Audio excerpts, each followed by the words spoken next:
Hey everyone, welcome back. If you're a Samsung user, you know how easy it is to accidentally delete photos, files, or even important documents. But don't panic.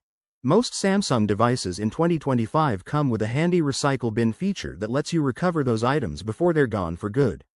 In this quick tutorial, I'll walk you through the steps to check and manage your recycle bin on your Samsung phone or tablet. Whether you're using the latest Galaxy S series or a newer foldable device, this process is straightforward and user-friendly.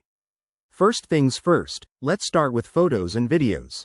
Open your Gallery app, it's the one with the colorful grid icon. Once you're in, look for the menu icon, usually 3 lines or dots in the top corner.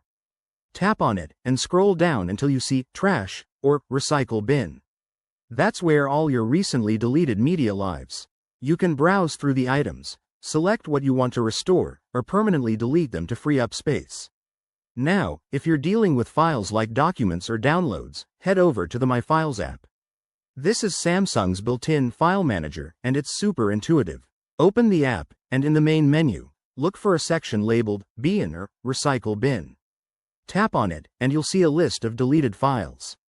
From here, you can restore files with just a few taps or empty the bin if you're sure you don't need anything. One quick tip. If you're on One UI 7 or later, which is standard for 2025 Samsung devices, you might also find recycle bin options in the Settings app under Advanced Features or Storage. Always double-check there if you can't find it in the apps.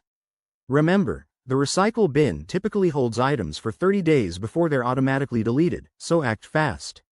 There you have it. That's how you check and use the recycle bin on your Samsung device.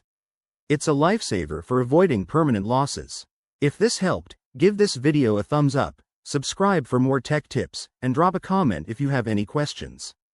Thanks for watching, and I'll see you in the next one.